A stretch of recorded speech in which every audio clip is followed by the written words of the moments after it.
So for my ethical reasoning essay, I wrote about the execution of the Dachau guards after the liberation of Dachau in 1945. Dachau was created in 1933, not very long after Hitler was appointed Chancellor of Germany. So at first, Dachau was not only for Jewish people. It was majority for social outcasts or just people that Hitler deemed unfit for the new German society, like artists or people with disabilities. But that changed a lot after the events of Kristallnacht, in where about 7,500 Jewish businesses and churches were burned and ransacked, and 30,000 Jewish people were arrested and sent to concentration camps. 10,000 of those people, roughly, were sent to Dachau, and then the systematic extermination of the Jews was commenced, just in the most brutal ways you can imagine.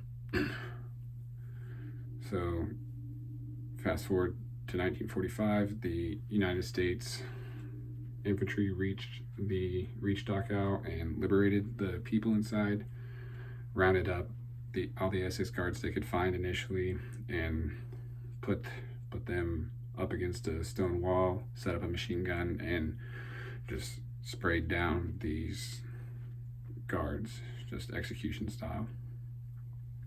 So one main argument for the execution of the guards was that they were terrible people. They were responsible for over 30,000 deaths of Jewish people, according to the German books that were kept, but it's likely that this number was much higher from just starvation or beatings that were not put on the record.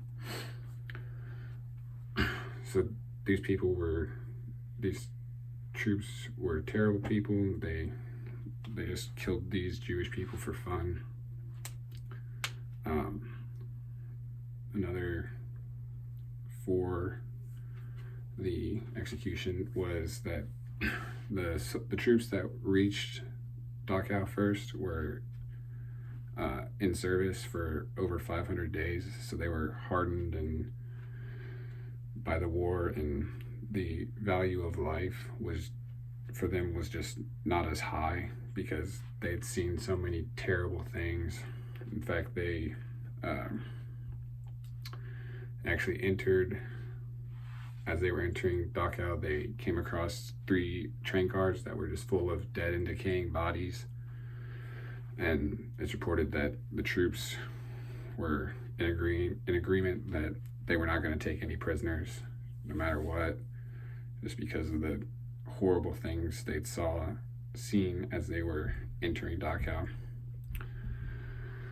A main supporter of the execution was General Patton, who the commanding officers of the operation were convicted under the Geneva Convention for war crimes.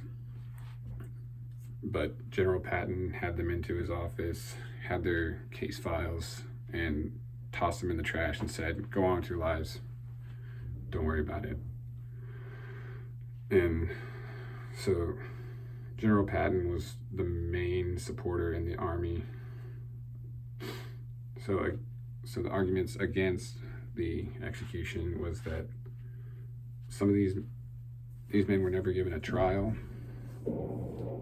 They never had the opportunity of one. It is likely that they wouldn't have had a trial, but just giving the opportunity to them to have a trial and be convicted fairly, rather than having a bunch of foot soldiers that just hated them for the things they've done, decide that be the judge, jury, and the executioner just wasn't fair, and not the American way of fighting, in my opinion, and of the opinion of a lot of soldiers at Dachau. They said that at the time it felt right, but afterwards, in reflection, it wasn't the right thing to do, and it wasn't the American way of fighting.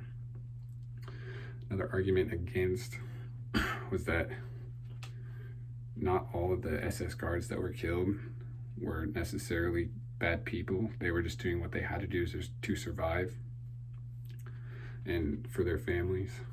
So yes, there were some guards, probably a lot of guards, that actually did want to carry out these executions of the Jewish people and were bad people, but there's also the possibility that they were just doing what they had to do to keep their family safe, and sometimes in war that's all that matters.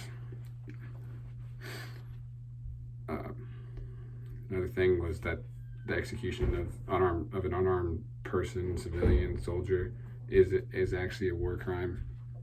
So it just didn't look good for the U.S. Army because, in my opinion, World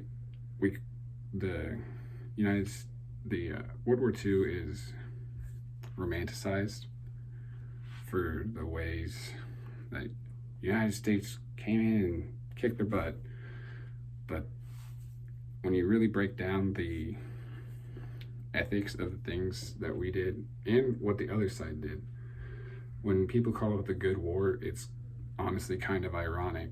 It's just, it doesn't make sense to call something so brutal and just violent a good thing. So personally, I believe that the execution was unethical.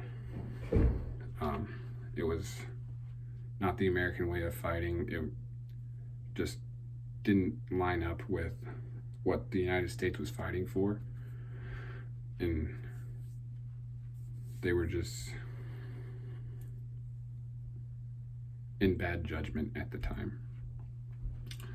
This comes from my personal background, my religious views. I am a Baptist, so I don't believe in the killing of anybody unless it's self-defense. They're trying to kill me.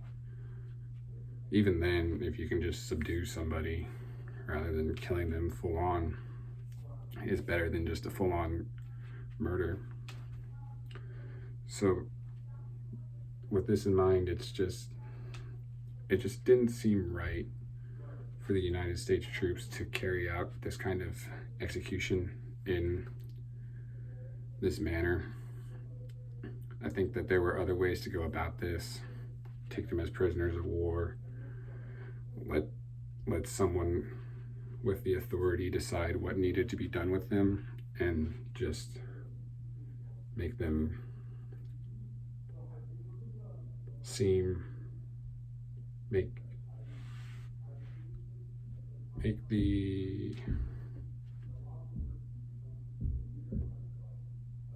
make the situation funnel out better and help the United States to continue to fight for what was right and the thing that we were fighting for in the war, which was basically just to end it and to keep everyone in peace. Thank you.